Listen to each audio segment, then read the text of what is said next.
샬롬, 반갑습니다. 이렇게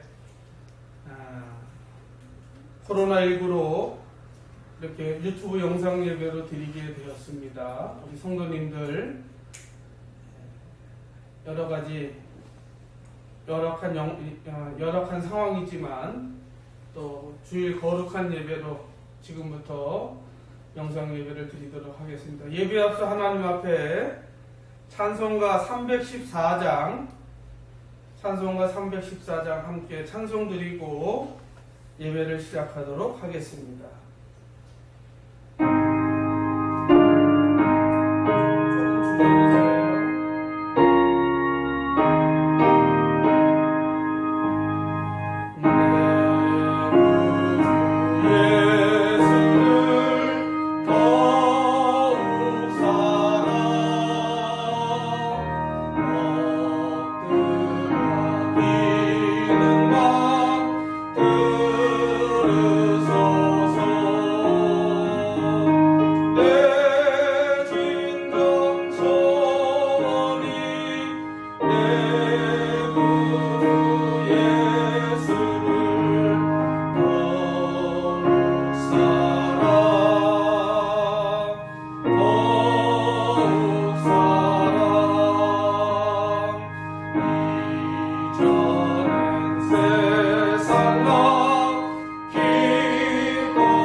예배에 앞서 하나님 앞에 지난 한 주간의 삶을 돌아보며 한 1분 정도 우리 묵상으로 우리 참여하며 기도하고 예배 시작하도록 하겠습니다. 다 함께 이 시간 우리 참여하며 기도하겠습니다.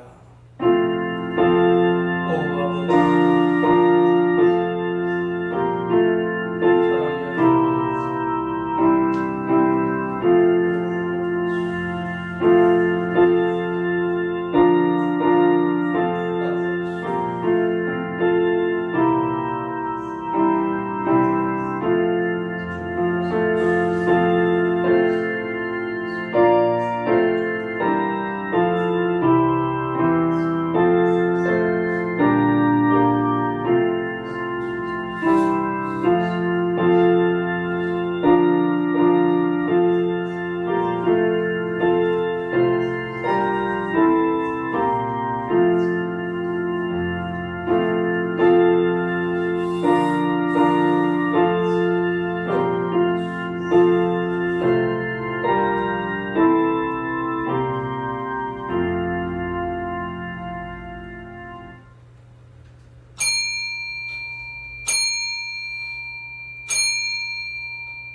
다 함께 묵도하심으로 2020년 8월 23일 8월 넷째 주일 낮 예배를 하나님 앞에 올려드립니다.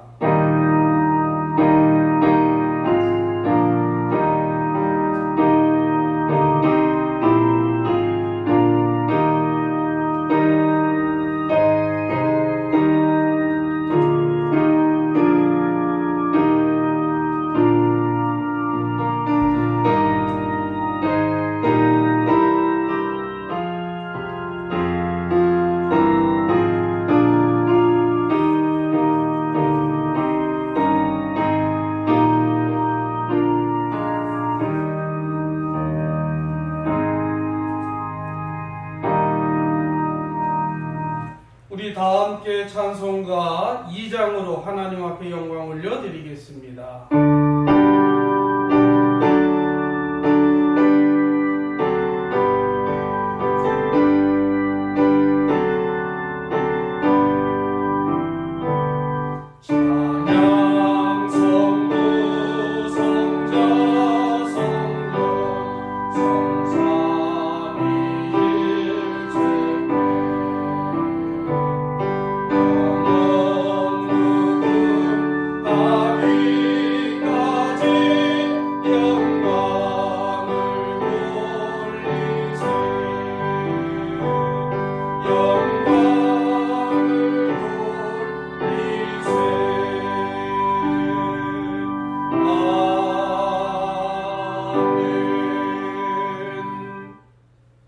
그때 사람들이 너희를 환난에 넘겨주겠으며 너희를 죽이리니 너희가 내 이름 때문에 모든 민족에게 미움을 받으리라. 그때 많은 사람이 실족하게 되어 서로 잡아주고 서로 미워하겠으며 거짓 선지자가 많이 일어나 많은 사람을 미혹하겠으며 불법이 성함으로 많은 사람의 사랑이 식어지리라. 그러나 끝까지 견지는 자는 구원을 얻으리라. 이 천국 복음이 모든 민족에게 증언되기 위하여 온 세상에 전파되리니 그제야 끝이 오리라. 아멘. 우리의 참 목자요 선한 목자 되시는 우리 주 예수 그리스도 하나님 아버지, 먼저 이렇게 거룩하고 복된 주일 예배를 영상 예배로 드리게 됨을 감사하며 찬송과 영광과 존귀를 올려 드리옵나이다. 지난 한 주간의 삶 속에서 우리들의 영광에 주님의 영광을 주님께 영광 올려드리는 삶보다는 세상에서 부귀영화에 목매며 살지 않았나 돌아보게 하여 주시옵소서. 시대가 악함에 핍박과 고난이 오는 시대입니다. 이럴수록 더욱더 주님을 붙잡고 끝까지 견디어 구원을 받는 온유한 교회 성도들이 되게 하여 주시옵소서. 우리들에게 영적 분별력을 주시기를 소원합니다. 작금의 코로나19의 양산지가 마치 교회인 것처럼 왜곡하고 언론 및 정부 정책에 비통한 마음을 가지고 이 시간 기도합니다. 하나님 역사하여 주옵소서. 이 고난과 핍박을 이기게 하여 주시옵소서. 온유한 교회 성도들은 작금의 사태에 흔들리지 않고 믿음의 정도를 걸어가게 하여 주시옵소서. 더 큰 믿음으로 이겨나가게 하여 주시옵소서. 비록 주의 성전에서 함께 모여 예배하지 못하며 안타까운 마음 그지없습니다. 그러나 이 위기도 잘 극복하고 속히 성전에서 찬송하며 예배하는 그날을 고대하며 오늘 이 거룩한 영상 예배에 참여한 온유한 성도들에게 축복해 주시옵소서. 한편 저희들의 몸과 마음과 영혼까지 주님의 보혈로 씻음받기를 원하오니 이 시간 예배를 통해서 깨끗하게 씻음받게 하여 주시옵소서. 이 시간 드리는 예배가 신령과 진정으로 드리게 하여 주시옵소서. 한 성도라도 영상 예배라 해서 소홀함 없이 진중하게 예배에 참여하게 하여 주시옵소서. 오늘도 주님이 주시는 넘치는 은혜와 평강과 응답과 승리의 소식이 저희들의 한 주간의 삶에 신바람을 일으키는 시작이 되게 하여 주시옵소서. 오늘도 저희를 위하여 피 흘려 죽으신 우리 구주 예수 그리스도의 이름으로 간절히 감사하며 기원하옵나이다. 아멘. 전능하사 천지를 만드신 하나님 아버지를 내가 믿사오며 그 외아들 우리 주 예수 그리스도를 믿사오니 이는 성령으로 잉태하사 동정녀 마리아에게 나시고 본디오 빌라도에게 고난을 받으사 십자가에 못 박혀 죽으시고 장사한 지 사흘 만에 죽은 자 가운데서 다시 살아나시며 하늘에 오르사 전능하신 하나님 우편에 앉아 계시다가 저리로서 산 자와 죽은 자를 심판하러 오시리라. 성령을 믿사오며 거룩한 공회와 성도가 서로 교통하는 것과 죄를 사하여 주시는 것과 몸이 다시 사는 것과 영원히 사는 것을 믿사옵나이다. 아멘. 이 시간 성시교독입니다. 성시교독 제26번 시편 50편입니다. 우리 성경책에 보면 맨 뒷부분에 교독문이 기록되어 있습니다. 그 교독문에서 26번을 찾아서 함께 교독하겠습니다.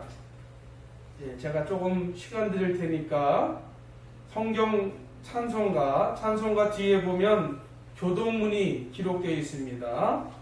그 성경 찬송가 뒤에 교독문 26번을 펼쳐주시기 바랍니다. 그러면 지금부터 교독하도록 하겠습니다. 내 백성들아 들을지어다. 내가 말하리라. 이스라엘아 내가 내게 증언하리라. 나는 하나님 곧 내 하나님이로다. 나는 내 죄악 때문에 너를 책망하지는 아니하리니 내 범죄가 항상 내 앞에 있습니다. 내가 내 집에서 수소나 내 우리에서 순염소를 가져가지 아니하리니 이는 산의 짐승들과 산의 가축에 다 내 것이며 산의 모든 새들도 내가 아는 것이며 들의 짐승도 내 것임이로다. 내가 과연 주여도 내게 이르지 아니할 것은 세계와 거기에 충만한 것이 내 것입니다. 내가 수소의 고기를 먹으며 염소의 피를 마시겠으며 감사로 하나님께 제사를 드리며 지존하신 이에게 내 소원을 갚으며 다 함께 시작. 환난 날에 나를 부르라. 내가 너를 건지리니 내가 나를 영화롭게 하리로다. 아멘. 우리 찬송가 257장 우리 찬송 부르겠습니다. 찬송가 257장입니다.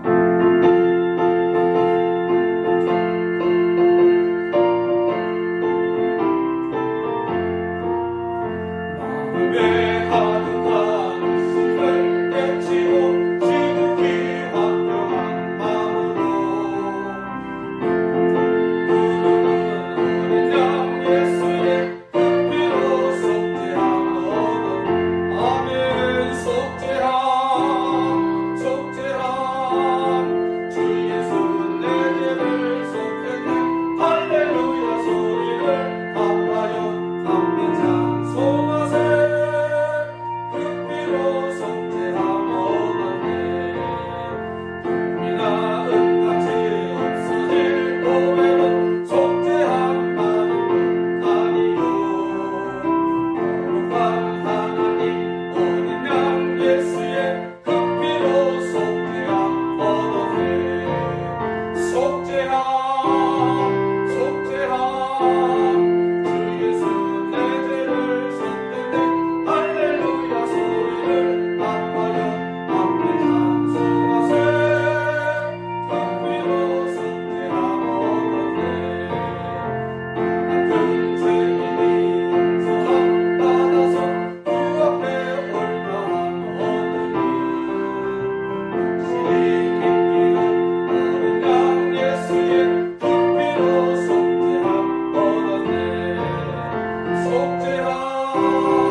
목회 기도로 기도하고 다음 주부터는 우리 장로님께서 기도 인도해 주시겠습니다. 다 함께 두 손 모아 기도하겠습니다. 사랑과 은혜가 충만하신 하나님 아버지, 저희들이 죄의 길에 섰을 때에도 오래 참으시고 회개할 때까지 끈질기게 기다려주신 주님의 은혜를 감사드립니다. 이 시간 저희들이 다시 주님 앞에 나왔습니다. 지난 한 주간의 삶을 돌아보며 혹여나 죄의 길에 있었다면 이 시간 십자가의 보혈의 은혜로 깨끗하게 씻어 주시옵소서. 모든 주의 백성을 자녀 삼아주신 하나님 아버지, 지금은 영적으로 심각한 위기와 고난의 시절입니다. 그리고 이념의 갈등의 골이 깊어가는 시간을 보내고 있습니다.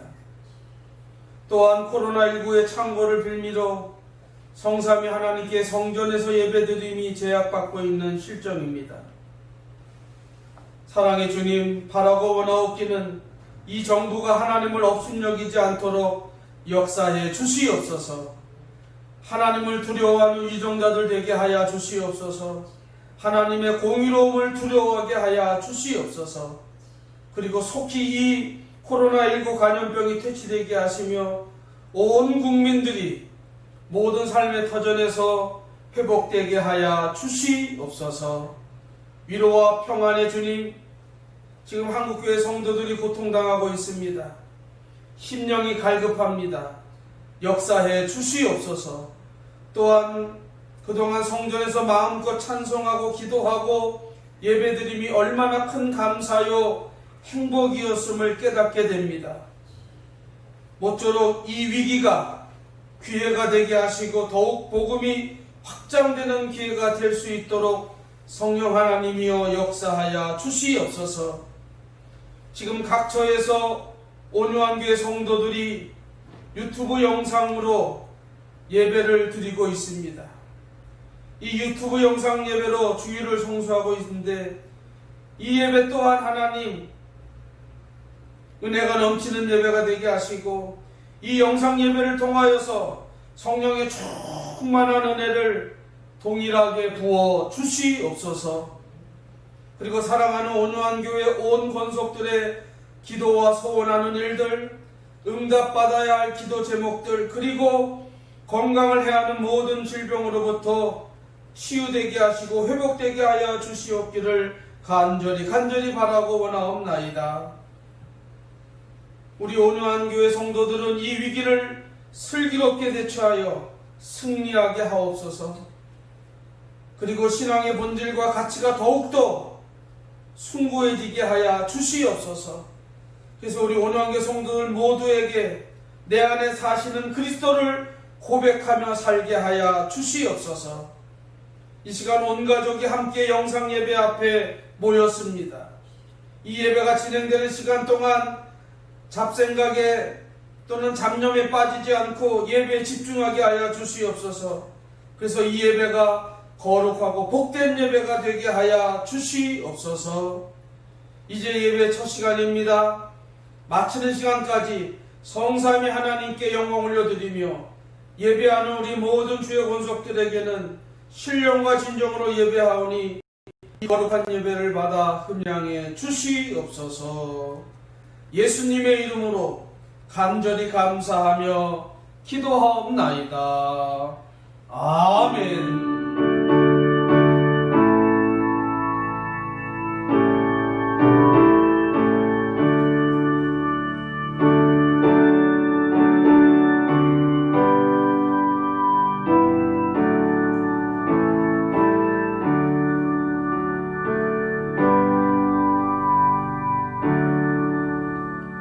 아멘. 오늘 주시는 하나님 말씀은 사도행전 제13장 1절로 3절까지입니다. 사도행전 제13장 1절로 3절까지 말씀, 신약성경 208페이지입니다. 제가 봉독해 올려드리겠습니다. 우리 성도님들은 각 가정에서 함께 같이 따라서 읽어주시면 감사하겠습니다. 제가 그러면 13장 1절 말씀 봉독해 올립니다. 안디옥 교회의 선지자들과 교사들이 있으니 곧 바나바와 니게르라 하는 시므온과 구레네 사람 루기오와 분봉왕 헤롯의 젖동생 마나엔과 및 사울이라. 주를 섬겨 금식할 때에 성령이 이르시되 내가 불러 시키는 일을 위하여 바나바와 사울을 따로 세우라 하시니 이에 금식하며 기도하고 두 사람에게 안수하여 보내니라. 아멘. 우리 찬송가 269장 다 함께 찬송 드리겠습니다.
잠시 기도하고 주의 말씀 전하도록 하겠습니다. 사랑의 주님, 감사합니다. 이 시간은 주의 말씀 듣는 귀한 시간입니다.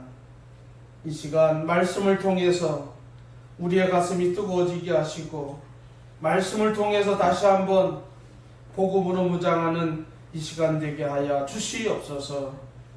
그러나 이 시간 주님 앞에 고합니다. 연약한 종을 붙들어 주사 이 귀한 단에 세우셨사오니 종은 그저 종의 인간의 모습은 잠시 주님의 십자가에 감추어 주시고 이 시간은 하나님 말씀을 대언하는 대언자로서의 그 사명을 온전히 감당할 수 있도록 역사해 주시옵소서. 감사하며 예수님의 이름으로 기도하옵나이다. 아멘.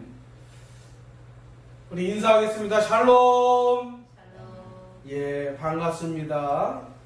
오늘은 계속해서 8월 우리가 주일 말씀 부흥회로 이어가고 있는데, 오늘은 그 네 번째 시간으로 복음의 적용, 그래서 복음을 위하여 1번 편을 시작하려고 합니다.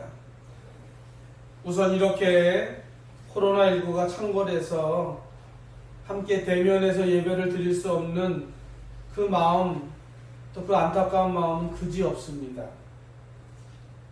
우리가 이 어려운 시간들을 슬기롭게 잘 이겨내고 우리가 하나님 앞에 함께 모여서 다시 예배하는 그날을 고대하며 이 시간 말씀을 전하려고 합니다. 우리가 그동안 복음이란 무엇인가라는 큰 주제를 가지고 복음의 정의, 그리고 복음의 근본적인 의미, 또 복음이 구원의 유일한 통로로서의 가치를 우리가 살펴봤습니다. 오늘은 그 네 번째 시간으로 복음의 적용적 측면에서 살펴보려고 합니다. 즉 다시 말하면 오늘 그 복음을 가지고 사는 우리의 삶 속에 어떻게 적용하고 그 가치를 드러나게 할 것인가에 대한 고민으로부터 오늘 시작해서 결론을 얻으려고 합니다. 우리가 복음을 위해서 우리가 해야 할 가장 가치 있는 일이 무엇일까요? 여러분에게 질문을 드리고 시작합니다. 우리가 복음을 그냥 내 심령, 내 가슴에만 끌어안고 있기만 한다면 아마 그거는 복음의 진정한 의미가 아닐 것입니다. 왜냐하면 복음은 생명력이 있습니다. 즉 무브먼트가 있다는 것입니다. 그러므로 복음이 잠잠히 죽은 듯이 있기만 하면 그것은 복음이 아닐 것입니다. 복음에 반드시 따라다니는 수식어가 있습니다. 아마 여러분들도 알 겁니다. 복음 전파. 그래서 우리가 보편적으로 우리가 복음 전파라는 말을 우리가 사용해서 쓰고 있습니다. 예를 들어 보면 우리가 전도나 선교하면 단순히 선교원금을 모아서 어려운 교회나 기관이나 또는 해외에 나가 계신 선교사님들을 그냥 돕는 정도로 생각한다면 진정한 선교가 아닐 것입니다. 진정한 선교의 의미는, 선교의 정신은 하나님의 말씀을 따라 살아가는 것입니다.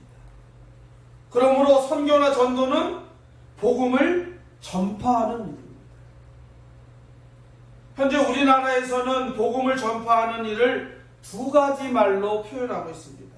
첫째는 전도인데, 이 전도는 어떤 의미로 쓰느냐? 국내에서 같은 언어, 문화, 그리고 역사를 공유하는 사람들에게 복음을 전파할 때는 전도라고 합니다. 그 다음에 두 번째 단어는 선교입니다. 언어, 문화, 역사 등 그런 것들이 전혀 다른 곳에서 복음을 전하는 것, 즉 우리 국내가 아닌 국외, 해외에서 복음을 전하는 일을 선교라고 합니다.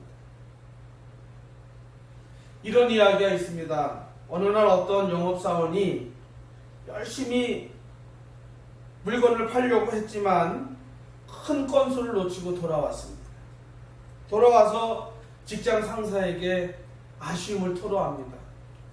과장님, 참 영업하는 게 힘듭니다. 물가로 말은 끌어왔는데 그 말이 물을 먹지 않아서 판매를 못했습니다. 비유적이지만 참 말에게 물을 먹이는 게 참 어렵습니다 라고 그렇게 전합니다.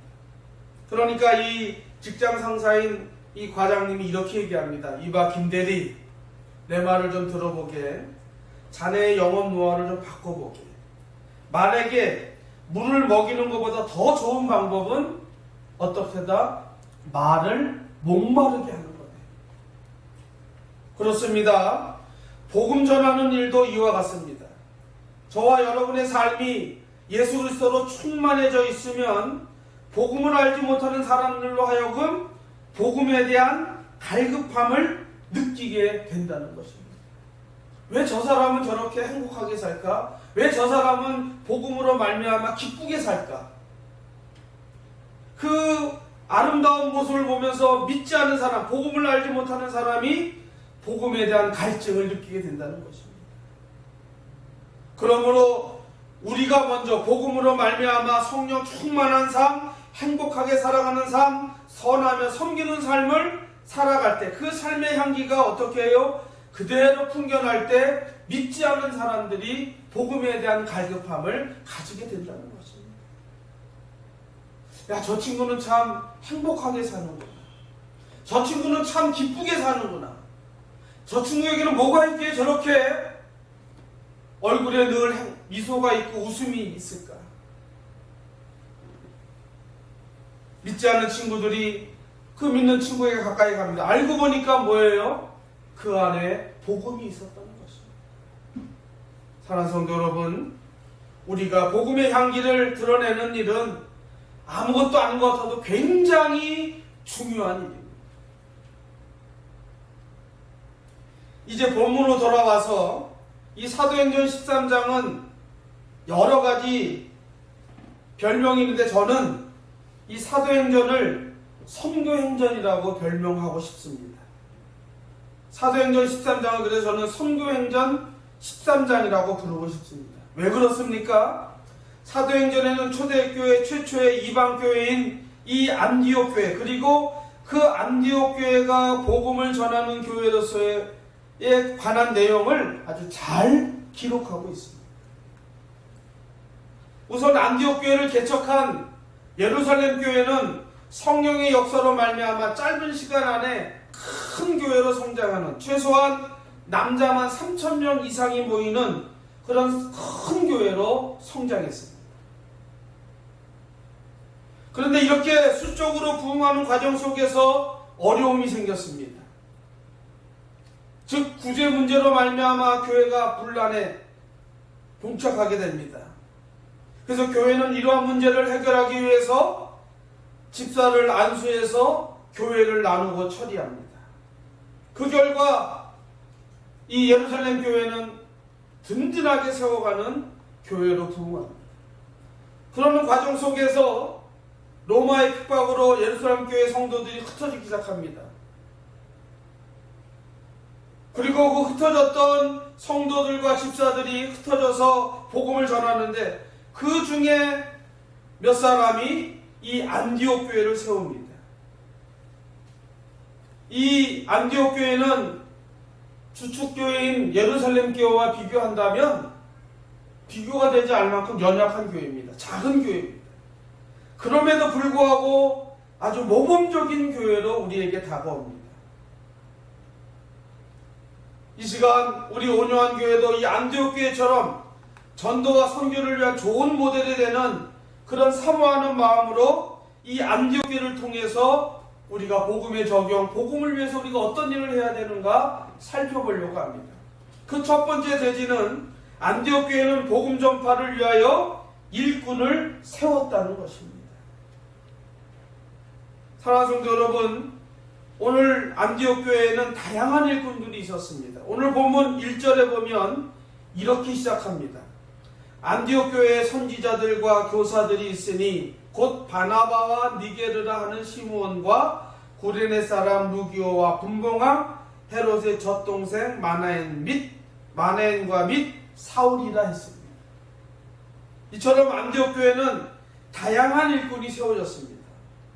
이것은 신분과 민족을 초월하여 하나된 모습을 보여주고 있는 장면입니다. 자, 근데 그러면 어떤 일꾼을 세우느냐, 어떻게 다양하냐? 첫째는 인종의 다양성을 볼 수 있습니다. 이 일꾼 중에 오늘 본문에 보면 니게르라 하는 시므온이 있다고 오늘 본문은 기록하고 있습니다. 이 니게르는 지금으로 해석하면 흑인이라는 뜻입니다. 그리고 구레네 사람 누기오가 있습니다. 이 구레네 지역은 지금의 북아프리카 지역입니다. 결국 이 구레네 사람 누기오도 결국은 흑인입니다. 자, 이러한 사실을 통해서 보면 안디옥 교회는 뭐예요? 인종을 가리지 않고 수용하는 일종의 열린 교회 같은 모습이었습니다. 두 번째 안디옥 교회는 신분의 다양성이 있습니다. 오늘 1절에 보면 또 하나 아주 독특한 사람이 있는데 헤롯의 젖동생 마나엘입니다. 이 헤롯은 주전 4년 전부터 주후 39년까지 약 43년간 이 베레아 지역을 통치했던 헤롯 안디바스 왕입니다. 그런데 그 헤롯 안디바스와 뭐예요? 어릴 때 같이 젖을 먹고 자란 왕의 동생. 다시 말하면 이 마나엘은 왕족입니다. 귀족입니다. 그런데 이 귀족인 마나엘이 뭐예요? 안디옥 교회의 지도자로 어떻게 해요? 섬기고 있다는 것입니다. 여러분 생각해 보세요. 왕실의 귀족이 평범한 평민들이 사는 안디옥 교회에 들어와서 뭐예요? 함께 지도자로 섬기고 있다는 것. 신분의 다양성입니다. 그 다음에 안디옥 교회는 세 번째는 뭐냐? 좋은 일꾼들을 잘 선임한 교회였습니다. 자, 첫째는 인종의 다양성, 신분의 다양성. 세 번째는 좋은 일꾼들을 잘 선임하는 교회. 요즘 교회들을 보면 일꾼을 세울 때 참 어려움을 많이 겪습니다. 좋은 일꾼을 세우는 것은 교회의 축복입니다. 오늘 본문에 보면 어떤 사람이냐? 오늘 본문의 그 대표적인 사람은 바나바와 사울입니다. 이 바나바는 사도행전 11장 24절에 가보면 이렇게 기록하고 있습니다. 착한 사람이요 성령과 믿음이 충만한 자라고 말씀하고 있습니다. 또한 당시 바나바는 잘 알려진 대로 큰 부자였습니다. 많은 자기의 재물을 사도들에게 드림으로써 복음 전하는데 귀하게 물질을 쓰도록 마음이 넓은 사람이었습니다. 이 바나바는 사울과 함께 이 안디옥 교회의 중시적인 일꾼으로 그 활동합니다. 그 다음에 두 번째 인물은 사울인데 이 사울은 나중에 우리가 잘 아는 대로 바울로 개명해서 바울 사도입니다. 그는 길리기아의 다소 출신입니다. 뭐 바울에 대해서 우리가 잘 아니까 더 이상 얘기하지 않겠습니다. 보세요. 나이 많은 바나바로부터 나이 어린 사울에게 이르기까지, 즉 바울에게 이르기까지 세대를 뛰어넘어서 다양한 일꾼들을 어떻게 좋은 일꾼들을 선임해서 어떻게 했다? 교회를 섬겼다. 이렇게 다양한 사람들을 안디옥 교회는 평신도 일꾼으로 세워서 어떻게 했어요? 교회를 교회답게 세워갔습니다. 여기서 중요한 것, 교회는 그래서 반드시 일꾼을 키워야 한다는 것입니다. 우리 온유한교회도 우리 청년들이 기대됩니다. 이번 영상 예배를 위해서 힘쓰고 해서 우리 윤재군, 또 스텝으로 참여한 우리 성은군, 또 우리 수빈양, 또 우리 예슬이 예신이, 또 우리 교독이까지 우리 젊은이들이 있습니다. 비록 수십 명, 수백 명은 아니더라도 일당백의 역할을 감당하는 좋은 일꾼들이 우리 교회에 있습니다. 저는 우리 청년들에게 기대하는 바가 큽니다.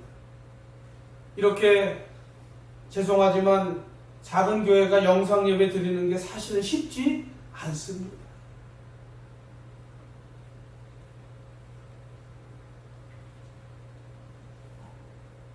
우리 교회 좋은 일꾼이 있어서 이렇게 영상 예배를 드리는 줄 믿습니다. 그런 면에서 다시 한번 우리 청년들에게 다시 한번 진심으로 담임 목사로서 감사를 드립니다. 아마 우리 교회도 언젠가는 성장하여서 집사를 세우고 권사를 세우고 장로를 세울 것입니다. 그럴 때 우리도 이 안디옥 교회처럼 이렇게 좋은 일꾼을 세우는 교회가 되기를 주의 이름으로 축복합니다.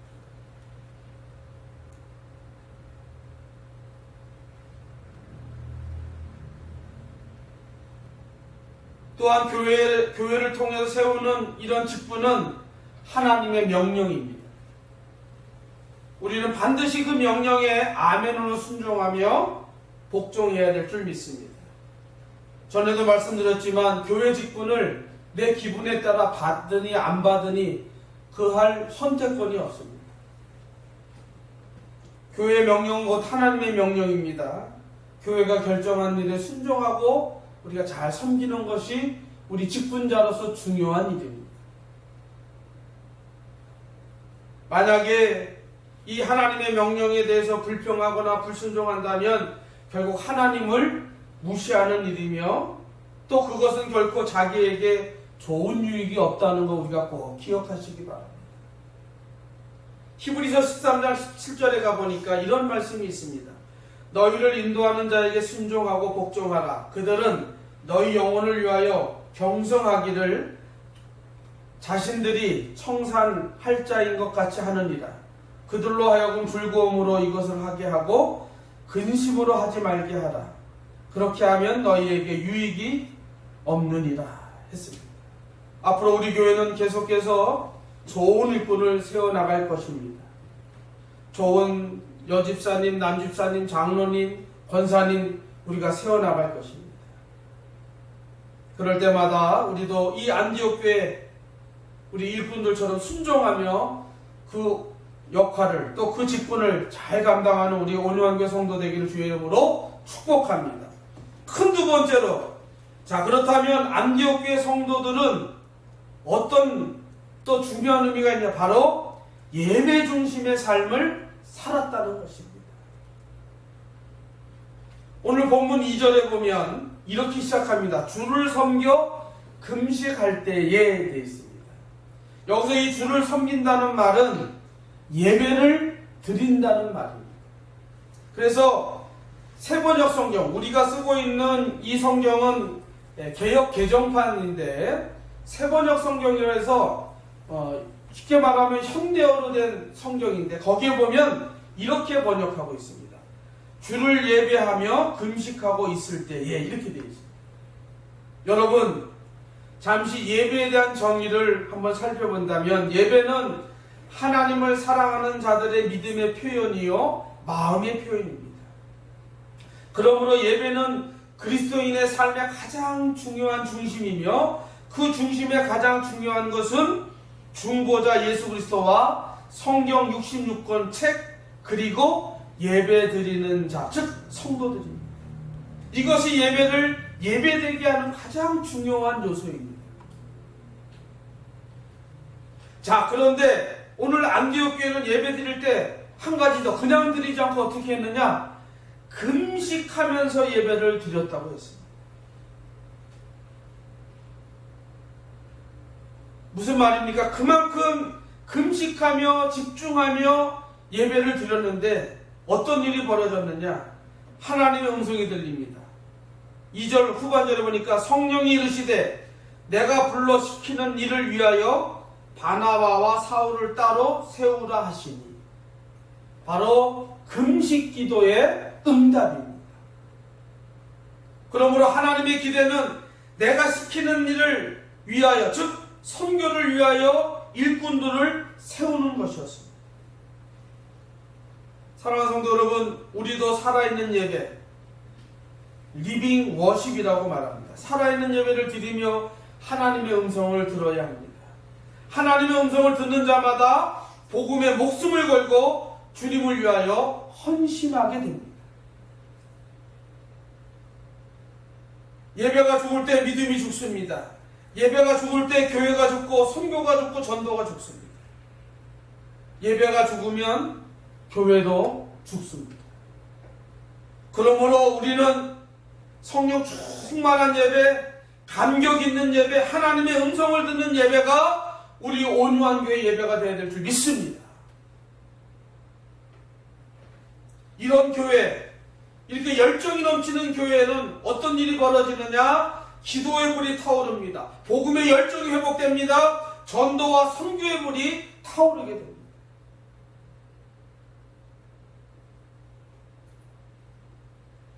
그렇다면 안디옥 교회가 이렇게 금식하면서 예배에 집중할 이유가 뭡니까? 바로 그 이유는 이 안디옥 교회 성도들의 원래 출신입니다. 이 안디옥 교회에 개척한 사람은 누구였습니까? 사도행전 2장에 나타난 예루살렘 교회 성도들이었습니다. 그런데요, 기독교 2000년 역사상 가장 감격스럽고 위대한 예배, 성공적인 예배를 뽑으라면 저는 이 초대 예루살렘 교회 예배입니다. 사도행전 2장 46절, 47절을 가보니까 그들이 예배를 어떻게 드렸느냐? 기수라고 있습니다. 제가 읽어드립니다. 날마다 마음을 같이하여 성전에 모이기를 힘쓰고 집에서 떡을 떼며 기쁨과 순전한 마음으로 음식을 먹고 하나님을 찬미하며 또 온 백성에게 칭송을 받으니 주께서 구원받은 사람을 날마다 더하게 하시느니라.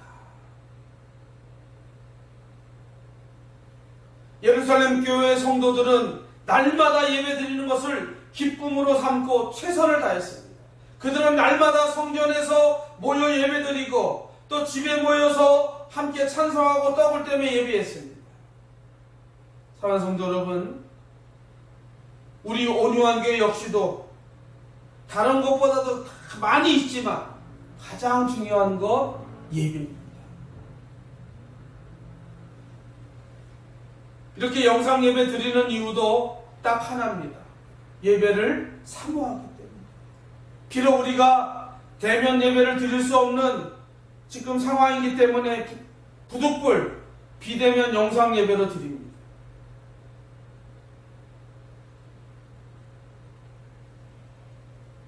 그러나 저는 이 시간 설교하면서 여러분이 가정에서 TV 앞에 또는 핸드폰 앞에 있지만 동일한 마음으로 지금 설교합니다. 가슴이 뜨거워지도록 열정이 넘치는 설교를 하고 있습니다. 왜? 영적으로 교통하고 있기 때문에. 사랑하는 온유하게 성도 여러분, 우리가 가장 중요하게 여길 것 예배하는 일입니다. 하나님을 만나는 예배는 우리의 마음, 우리의 믿음의 모습이 모두 드러나게 되어 있습니다. 그래서 어떤 분은 이렇게 표현합니다. 예배는 가장 높은 형태의 사랑 고백이라고 얘기합니다.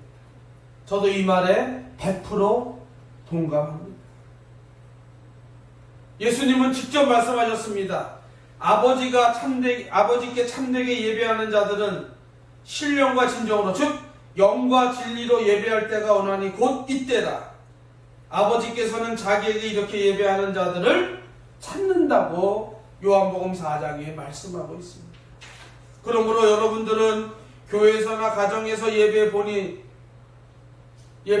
보이는 그런 성도 되기를 주의로 축복합니다. 특별히 교회 직분자들은 예배에 대한 거룩한 결단을 더 해야 합니다. 목회자로, 장로님으로, 안수집사로, 권사님으로, 집사님으로 부름받은 직분자들은 하나님 앞에 온전한 예배 드리기를 결단하시기 바랍니다.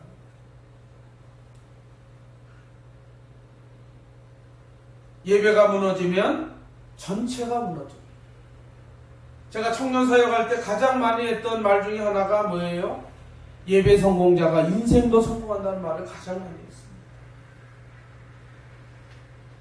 그 예를 하나 들어보면 구약 사무엘서를 가보면 사무엘과 엘리 제사장에 대한 말씀이 나옵니다.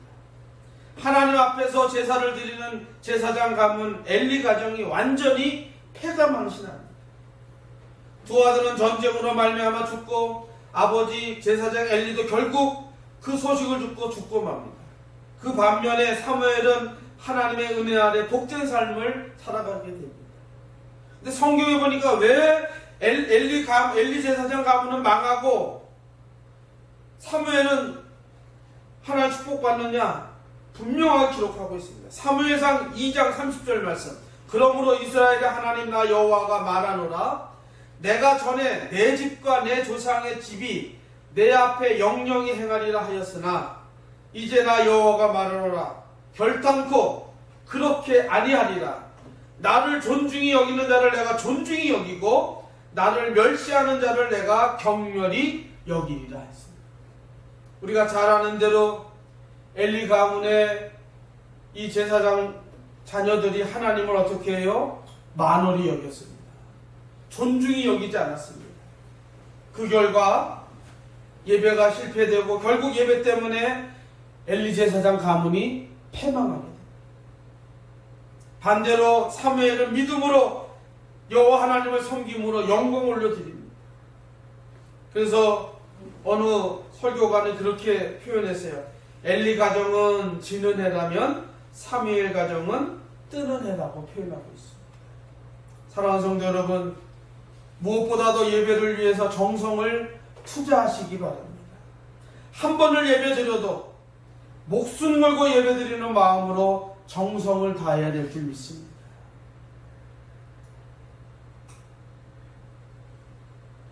그렇게 예배 드릴 때 예배를 통해서 하나님의 음성을 듣게 되는 것입니다. 우리가 그럽니다. 목사님, 하나님의 음성을 어떻게 듣습니까? 라고 가끔 질문을 받습니다. 여러분, 하나님의 음성을 어떻게 받을까요? 하나님은 설교를 통해서, 기도를 통해서, 성경 봉독을 통해서, 찬송을 통해서 하나님은 음성으로 들려주십니다. 그러므로 이 예배에 정성을 다한다면 하나님은 그 정성을 다할 때마다 내 소원하는 일들을 하나님은 반드시 응답해 줄 줄 믿습니다. 그 다음에 마지막 큰 세 번째로 안디옥 교회는 복음을 위하여 선교사를 파송했습니다. 복음을 위하여 선교사를 파송했습니다. 오늘 본문 2절에 보면 후반절이 이렇게 나옵니다. 내가 불러 시키는 일을 위하여 바나바와 사울을 따로 세우라 하시니. 그리고 나서 3절에 가면 이에 금식하며. 그러니까 이 안디옥교회 성도들은 선교사 파송하는데 그냥 대충대충 한 게 아니라 정성을 다했다는 겁니다. 그리고 그 마음을 중심을 하나님께 드리면서 기도하면서 어떻게 했냐? 두 사람에게 안수하여 보냅니다. 이 사도행전 13장 3절을 시작으로 이제 이 두 사람이 본격적으로 첫 번째 선교 여행을 시작하게 됩니다.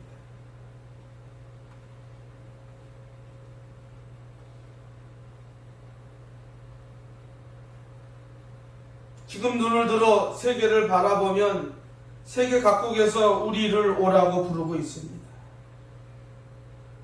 유럽도 미국도 중국도 아프리카 동남아시아 라틴 아메리카 등등등에서 우리를 부르고 있습니다. 어떤 부르심입니까? 복음을 알려달라. 지금도 우리 한국 선교사님들이 전 세계에 약 3만 명 가까이 파송되어 있습니다. 그 중에서 저희 교회는 약 5분의 선교사님들을 협력하고 있습니다.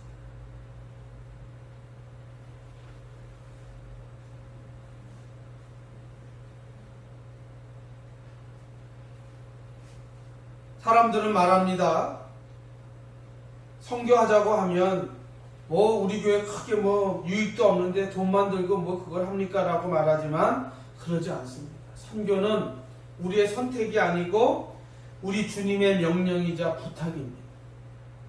우리가 잘 아는 대로 마태복음 28장 18절로 20절 말씀, 예수께서 나와 말씀하여 이르시되 하늘과 땅의 모든 권세를 내게 주셨으니 그러므로 너희는 가서 모든 민족을 제자로 삼아 아버지와 아들과 성령의 이름으로 세례를 베풀고 내가 너에게 분부한 모든 것을 가르쳐 지키게 하라. 볼지어다 내가 세상 끝날까지 너희와 항상 함께 있으리라 하십니다. 주님의 부탁이요 명령입니다. 우리가 해도 되고 안 해도 되는 그런 내용이 아닙니다.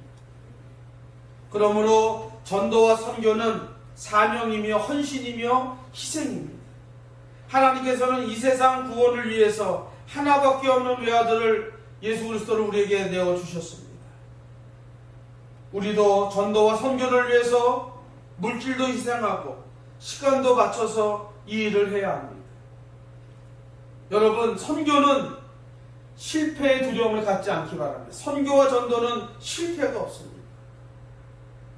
여러분, 제가 보니까 우리나라 자영업에 대한 통계를 보니까 우리나라는 자영업의 비율이 약 28% 9% 된다고 해요.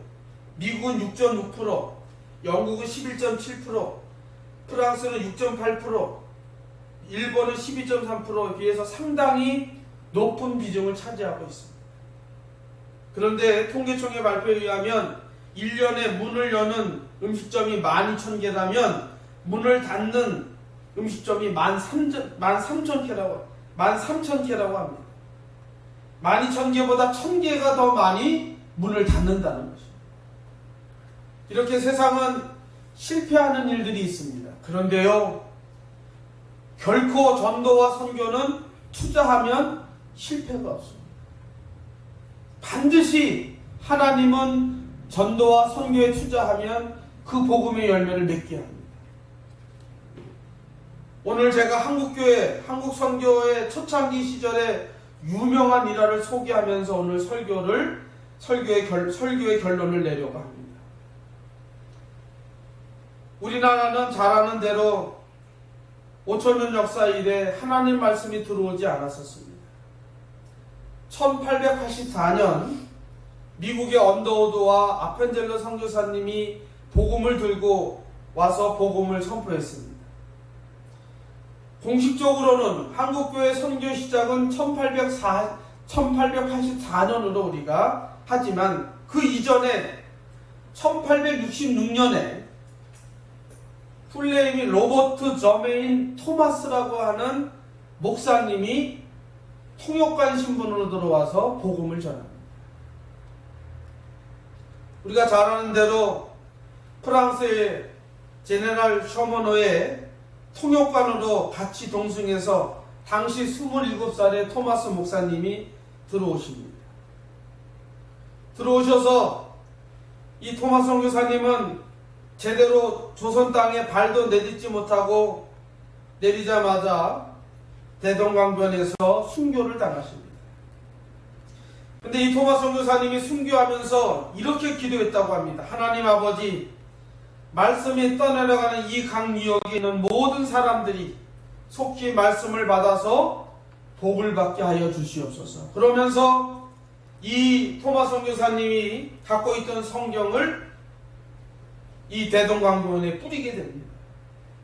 그때 군중 속에 있었던 한 명 12살 난 최치량이라고 하는 이 아이는 이 토마스 선교사님이 주는 세 권의 성경책을 받아들고 그 중에 한 권을 당시 포졸이었던 박영식에게 줍니다.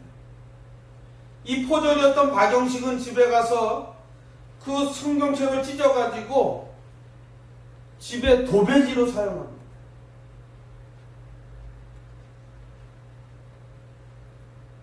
시간이 지나서 이 토마스 선교사님은 처형되었고 다시 이 토마스 선교사님을 처형했던 박춘권이라고 하는 사람의 조카인 이영래가 이 포졸이었던 박영식 집에 들어갔더니 그 토마스 선교사님이 던져줬던 성경책을 가지고 다 도배지로 사용한 거예요. 이 박영식이라는 사람이 거기서 감동을 받습니다. 그리고 예수를 믿게 되고 나중에 평양 숭실대학교를 졸업하고 미국 남장로교회 선교사였던 레놀드 선교사님의 조서가 되어서 한국인 성경 번역가로서 큰 공을 세우게 됩니다. 한편 이 박충건은 나중에 이 토마스 선교사님을 처형했던 박충건은 나중에 안주교회 장로가 되었고 또 그 12살 난 최치량은 나중에 평양교회를 창립하는 인물 중에 중요한 한 사람으로 입지를 강화합니다. 그 다음에 포졸이었던 이 박영식은 자기 집을 널다리 교회로 예배처소로 만들어서 어떻게 해요? 놀라운 일을 합니다. 여러분, 토마스 선교사님은 실제로 우리 조선 땅에 들어와서 제대로 선교도 못했습니다. 그저 흔적이라면 성경을 뿌리고 어떻게 했어요? 죽은 것 외에는 아무것도 없습니다. 그런데 놀랍게도 그 성경책을 통해서 그 토마스 선교사의 순교를 통해서 최치랑, 박영식, 박충건 등등, 이영래 등등 많은 사람들이 믿음을 갖게 되고 한국교회 초기에 중요한 사람들로 역할을 감당하게 됩니다. 제가 왜 이 말씀을 합니까? 어떻게 보면 토마 선교사님은 실패라고 볼 수도 있지만 실패가 아니었습니다.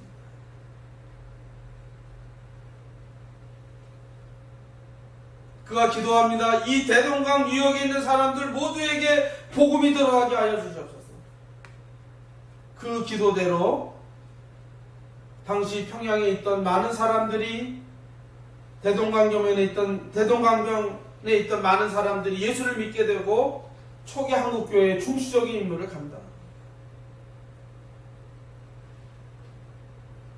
비록 우리 토마 선교사님은 선교다운 선교를 하지 못하고 순교했지만 그 순교의 흔적은 결국 그를 처형시킨 사람을 장로로, 그리고 성경을 받은 사람을 통해서 교회를 세우는 놀라운 일을 했습니다.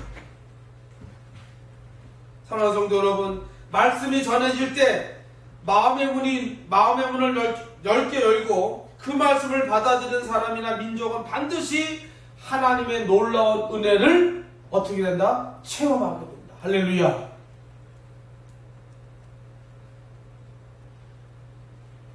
사랑하는 성도 여러분, 지금 우리 주위에는 많은 선교사님들이 여러 모양으로 사역하고 있습니다. 선교는 우리가 해야 할 중요한 사명입니다. 우리가 직접 가야 되지만 우리가 가지 못하기 때문에 그분들이 직접 가서 세계 각지에서 사역합니다. 미얀마에서, 태국 치앙마이에서, 또 카자흐스탄, 말레이시아, 또 저 아프리카 등등 많은 곳에서 우리 선교사님들이 수고하고 애쓰고 있습니다.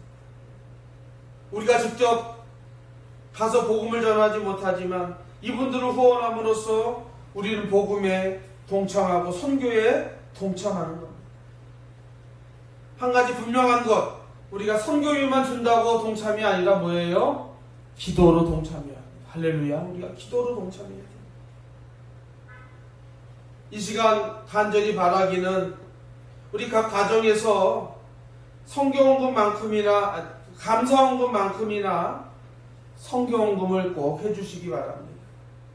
이 성경헌금은 바로 선교하고 전도하는 중요한 일을 감당하는 중요한 일입니다. 오늘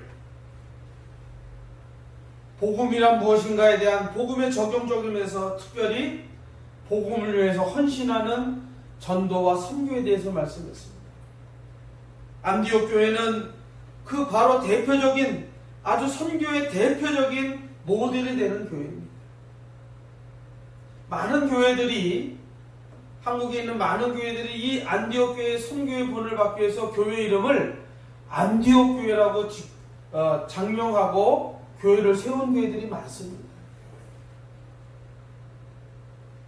우리 온유한 교회는 이 안디옥 교회가 보여준 이 엄청난 선교의 파워를 우리도 본받아서 우리 교회도 복음을 전파하는 일에 우리가 최선을 다해서 협력하고 헌신해야 될 줄 믿습니다. 이제 말씀을 마칠까 합니다. 오늘도 복음을 전파하는 곳에서는 놀라운 하나님의 능력의 역사가 지금도 일어나고 있습니다.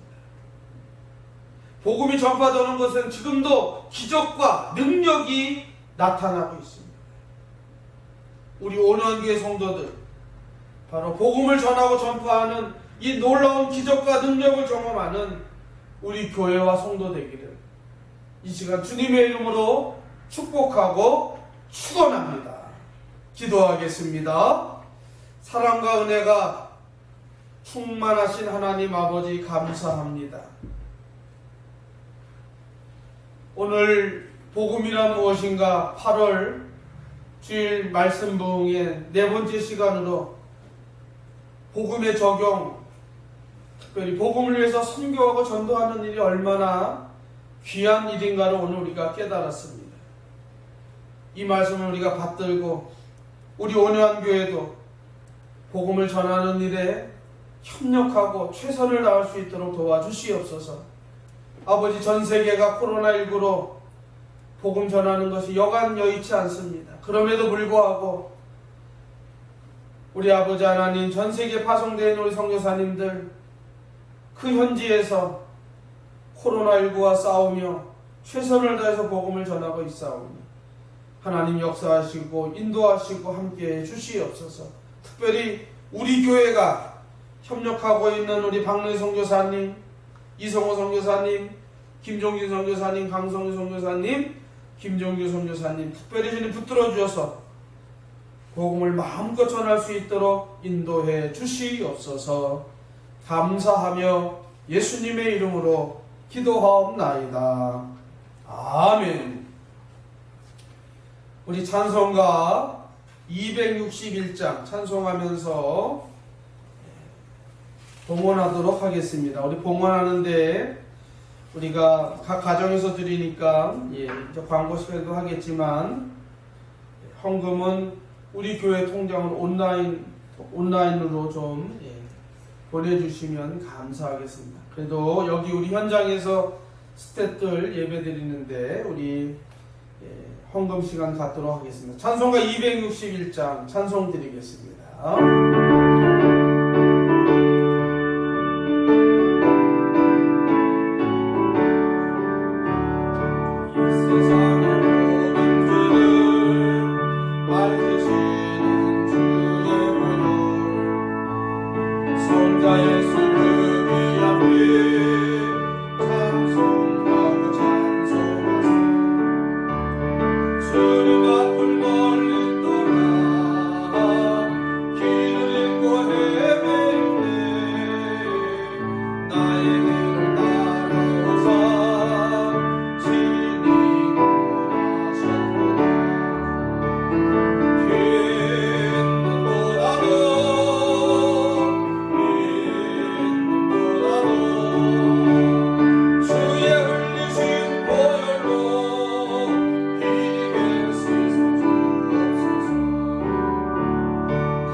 기도하겠습니다. 사랑의 주님 감사합니다. 오늘도 이렇게 하나님 귀한 말씀 주시고 또 귀한 예물 드릴 수 있도록 은혜 주심에 감사합니다. 이 시간 현장에서 우리 스태프들 드린 예물 10의 1조 저희 가정에서 드렸습니다. 또 하나님 은혜 감사합니다. 감사 예물 저희 가정에서 드렸고 최윤재 청년 드렸습니다. 선교 예물 또 건축 예물 저희 가정에서 드렸습니다. 아버지 하나님 감사합니다. 주님 지난 한 주간도 우리의 삶의 터전에서 열심히 일할 수 있는 일터 주시고 또 주신 귀한 아버지 하나님 수입의 10의 1은 주님 것이기에 기쁨으로 드립니다. 주님께서 이 귀한 예물 받아 흠량하여 주시고 종의 가정에 더욱더 하나님 물질이 차고 넘칠 수 있도록, 물질이 메마르지 않도록 하나님 풍족하게 채워 주시옵소서. 또 감사 예물로 드립니다. 아버지 하나님, 감사 예물에도 함께 하셔서 늘 감사가 넘치는 우리 성도들의 삶이 되게 하여 주시옵소서. 이 시간 아버지, 우리 성도들 10의 1조로 감사 예물로, 또 선교 예물로, 건축 예물로, 또 기타 하나님 예물로, 또 주일원금으로 드립니다.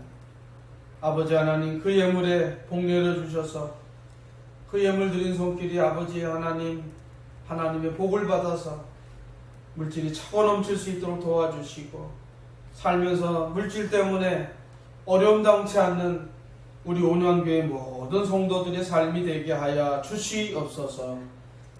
축복하며 예수님의 이름으로 감사하며 기도하옵나이다. 아멘.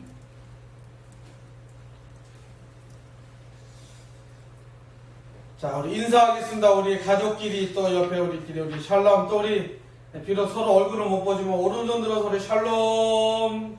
예, 샬롬 반갑습니다. 이 시간은 주보 광고 시간입니다. 예, 제가 다음 주에는 주보를 각 가정으로 제가 미리 보내드리겠습니다. 주보를 일찍 제가 만들어서 화요일쯤에 만들어서 주보를 우편으로 보내드리면 아마 주일 전에는 받을 수 있을 것 같아요. 그래서 다음 주에는 제가 주보를 미리 제작해서 발송해 드리도록 하겠습니다.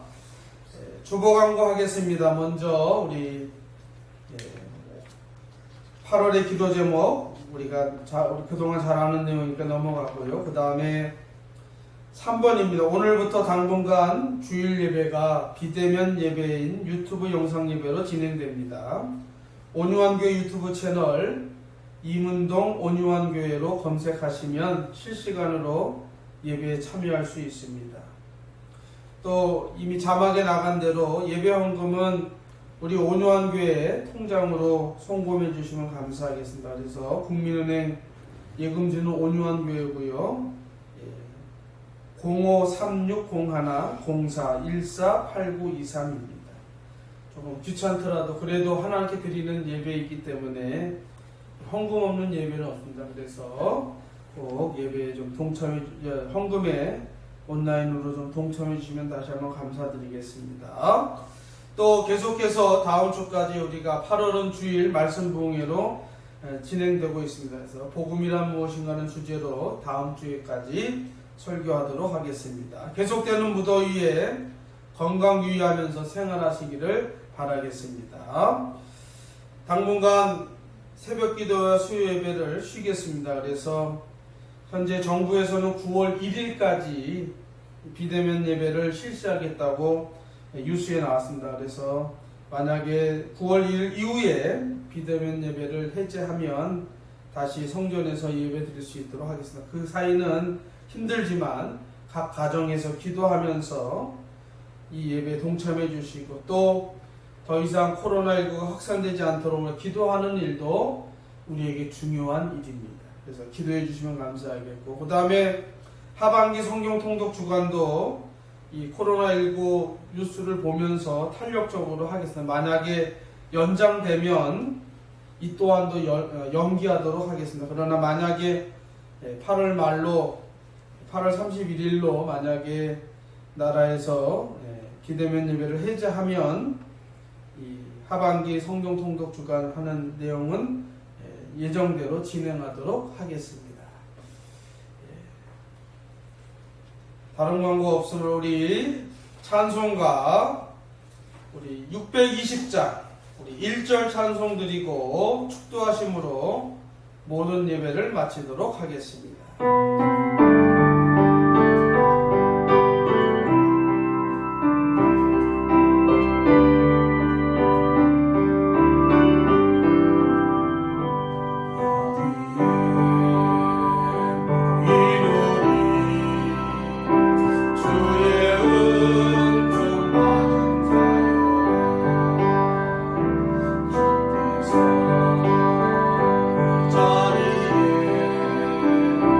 함께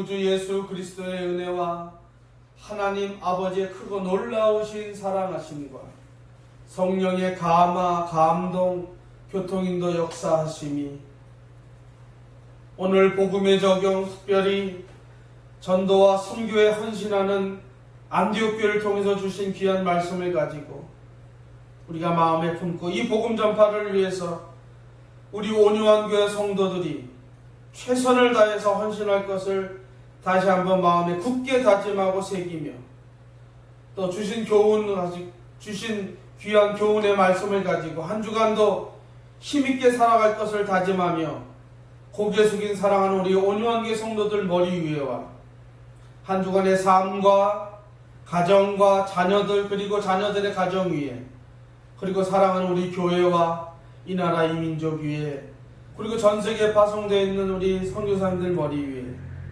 이제로부터 영원토록 함께 있을지어다. 아멘.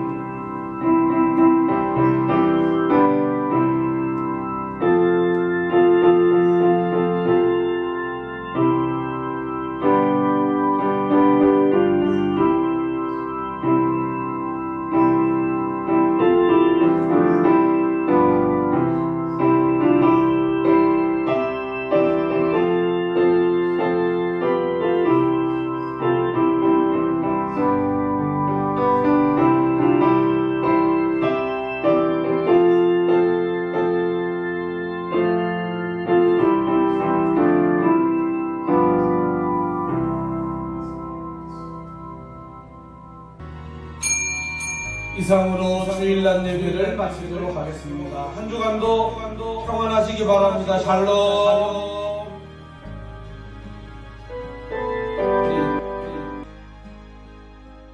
어둠 속 헤매이던 내 영혼 갈 길 몰라 방황할 때에 주의 십자가 영광의 그 빛이 나를 향해 비추어 주셨네. 주홍빛보다 더 붉은 내 죄 그리스도의 피로 씻기어 완전한 사랑 주님의 은혜로 새 생명 주께